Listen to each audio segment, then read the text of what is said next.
Next question, do you always stop your car in the middle of the street?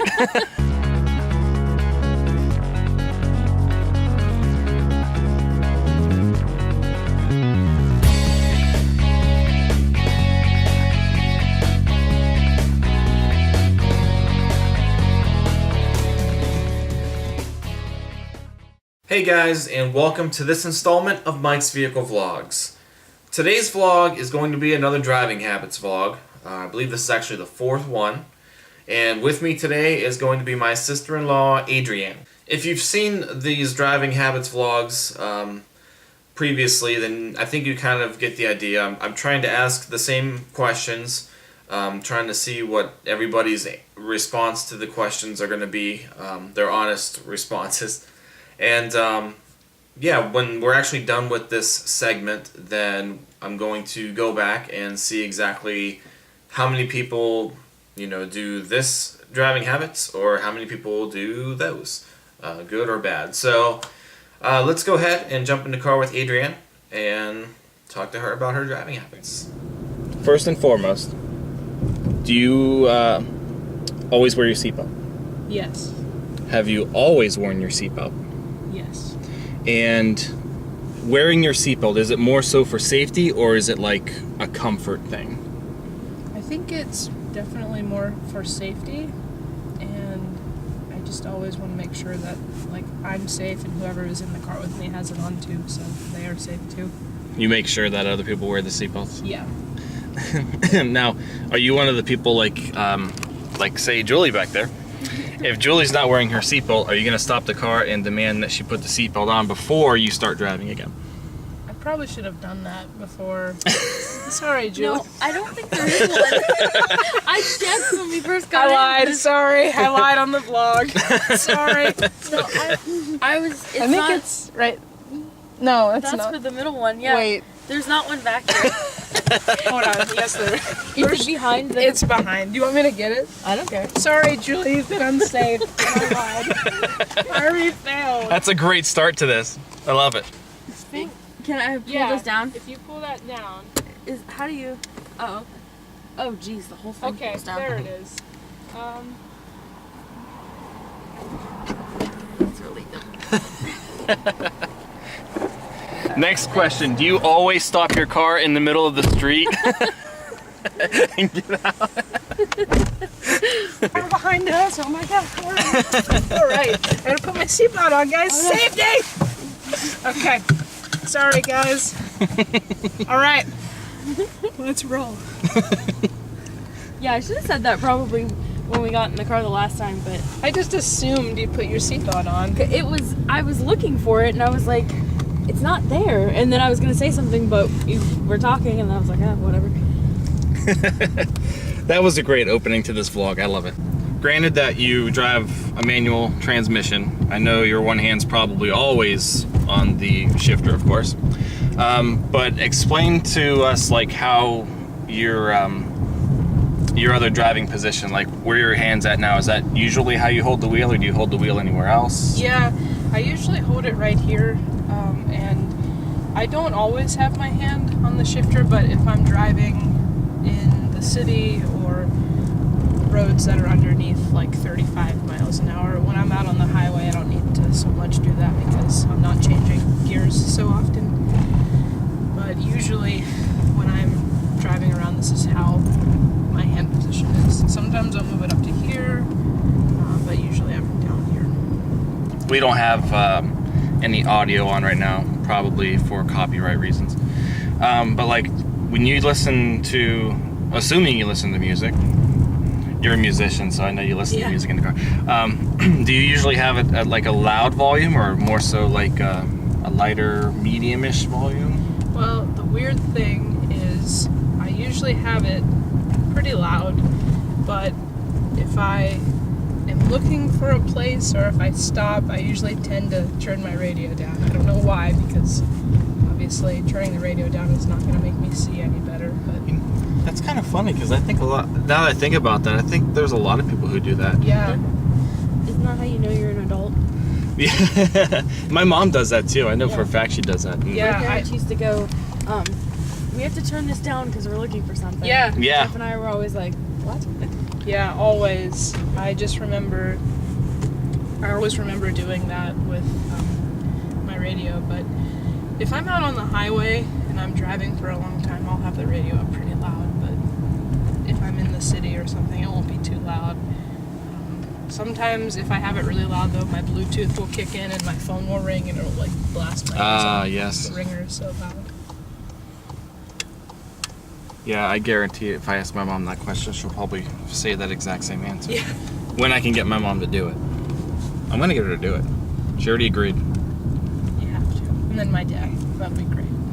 Yeah, please hook me up with that Yeah. one. It already sounds great. The Eagles Club is up there. It's where my band used to play when we were in high school. Really? Yeah. That's really cool. I don't think it's still open anymore. But, There's they haven't done shows there, I know that. That's really neat. There's a smoothie place down on the square somewhere. It's called Beautiful World. Yes. I've heard about that. But I'm not sure. It says it's like on this side, but I rarely ever come down this side, so I don't know. Where are we? I don't know if I've ever been down this part. We're downtown. This is the mini bridge thing. Okay, cool. I had no idea where this ever took us. Okay, so since we're actually in the city, I guess this is a good time to ask this kind of question. do you ever show any signs of road rage? I don't really show signs of road rage. I think I get frustrated when people do dumb things, but I don't think it's enough for me to get so upset about it. Like if somebody would like come, I'd be like, oh my gosh, like, but I wouldn't like be yelling at them like or anything. It's just frustrating. It's more frustrating, I think, than anything. Gosh, this is like not good to turn left here. In the city, yeah, this is really... Actually, okay. Oh my gosh. Okay. I'll ask my question now, because we were kind of heading up in that way anyway. So, usually at a light like that, and you're waiting for traffic to come by, and the light's still green, do you wait under the light? Do you wait for the light to turn like yellow, and then wait for traffic to stop, then turn? Or do you just wait entirely for the light to turn red, and then the next time it turns green, go? I usually will own the intersection, and I will go up. Like if this, for instance, if this light would turn green, I don't know if this guy is I don't know, his turn. It's a really weird intersection here. Yeah, He's but probably going to come straight. But if he's coming straight, like he has to go off that way, obviously. But I would go up and like own the intersection. I never really wait back. I always usually go up. And there it is. There's the first one. You're the first one to say that they do that. Julie, what do you do? I definitely don't do that. Ever. Everybody that I've done so far says Really? that they don't do that. Yep. Yeah, I was always taught to just own the intersection. Me too. Yeah, so that's what I always do. There it is. I was waiting to see how long I was going to have somebody who actually does it. This is a really awkward, like they have to like go. Yeah. I see how it works though, because that light turns green first and then that one like will go up.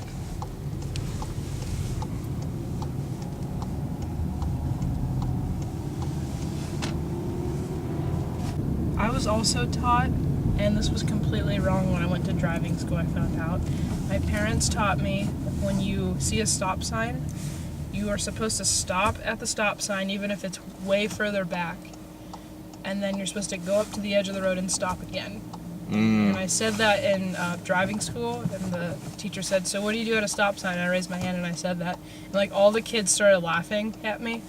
And she said, no, you don't do that. And I said, oh, that's how I was taught. So, yeah, so obviously there are some things I learned that weren't right. Hopefully most of them were right. So that was the biggest thing. My dad said that he was taught that when he was in driving school, so Interesting. yeah. Now, see, I wasn't taught that one. Really? Nope. Not that one. Yeah, he was very interesting to learn how to drive with. He got road rage a lot, so. Now, do you happen to have like any particular like fears while driving? Like something you're maybe concerned might happen at any time, or makes you nervous, or... I'm always really cautious and fearful of like people walking. I'm always I always make sure that I always am on the lookout if people are walking, because I don't ever obviously want to hit anybody or animals or anything. So I always try to keep my eyes peeled for any animals or people or anything. I just always want to be safe and not go too fast. Like if a person is walking, what I usually like to do is slow down just in case I don't want to hit a rock or a little rock or something, or make it fly at them or something. Okay. Or I always make sure I go around them and but not going too quickly. I just don't ever want anybody to be scared or get hurt or anything. And then with deer, I'm a little gun shy of deer because I hit a deer in this car last year. So, Oh, that's right. So I'm always a little afraid of hitting a deer again. I was just thankful that it wasn't any worse. I actually just hit his behind, and it hit the front headlight. It actually just broke the headlight. That's all it did. And there was hair in the. Oh. It was crazy. Yeah. But that is probably my biggest fear with deer. I just don't want to ever hit another deer again. I have hit other animals before, not many. I hit a squirrel once and I felt so bad. Oh, those are the worst. I hit I think I hit a rabbit once, and it just really, really upset me. But yeah, it was not a good experience. I think I was so upset I actually went back and I looked at the squirrel and I just started crying. I was so upset. I just couldn't believe I did that. I was so upset for so long. But I mean, it's sometimes when they're that little you can't stop, and I think it was a really busy road I was on, and I was going like 50. And it just was not a good experience. Now, before that incident, did you ever worry about deer or anything? No, I never did. My parents thankfully never hit a deer, and growing up we were in one car accident growing up, and we had a Saturn, and we got sideswiped in the Saturn, and thankfully everybody was okay. We didn't get hurt, and I just never worried about it, though. It just never was a worry because it had never happened to me. So Yeah. I think when you first start driving, you don't expect things to happen, and then little by little things do happen, and then you have to, it makes you more cautious. I mean, I think it's a good thing that they happen because you have to learn how to deal with the different things that might happen if you're out on the road. Do you always follow the speed limit? Mostly? Yeah. Yeah. A lot of the times I do. I got a ticket when I was, last year actually I got a ticket. And I was on my way to YSU, and I took 680 from my house. And it was St. Patrick's Day. It was the day you guys got engaged. And it was, of course, cops are going to be out on St. Patrick's Day. And I was going 75 and a 65. I was late for school. And I thought, no, I'll just go a little bit quicker. Actually, we want to go straight. I'll go down this way. And after that happened, I started to be more, I started following the speed limit a little bit more because it was really expensive, and I got stopped by a state trooper. He was very nice. I was very nice. I started crying, but he was like, I have to give you this ticket. I'm really sorry. And I said, well, he said, hopefully this will teach you to follow the speed limit. I said, okay. If I like know the neighborhood, like down this road when I come, I probably go a little faster than I should when I come down here. But most of the time, yes, I will. Especially like on holidays. I don't ever want to get pulled over again. I've gotten pulled over for going too slow before. That's a thing. Really? It happened twice actually. So they stopped me and they said, I just wanted to double check if everything was okay. You were going under the speed limit. And, I was in Kent. It was in a 35 zone. I was going 25. It was late at night, and I just told him, yeah, I'm fine. I was just sort of enjoying the ride. And he said, okay. And he handed me a pamphlet on roadside safety. So the other time, I think it was in Newton Falls, and he said, are you okay? And I said, yeah, I think I was going like 19 and at 25. They pulled me over. So they usually don't expect, they probably expect people to go quicker rather than slower. So that happened probably like 10 years ago. 10 or 9 years ago. Huh. Yeah. Ever getting pulled over too slow? Yeah, I told one of my students and they like fell off their chair when I told them they were laughing so hard. Okay, so I guess we're pretty much gonna wrap this this vlog up. Is there anything else that you might want to mention about your driving habits, or anything to sum it all up? I don't think so. Nope. All right, well, then that'll conclude this segment here. Adrianne, thank you very much for allowing us to ride with you. You're welcome. And if you enjoyed this vlog, don't forget to like, comment, or subscribe. And also check out Mike's Vehicle Spotlight, which is my official vehicle touring segment that I post on this channel. And also, if you happen to have any weird driving habits or something that you want to talk about, be sure to list it down in the comment below. Say bye, Julie. Bye. Thanks for watching, guys. Take care.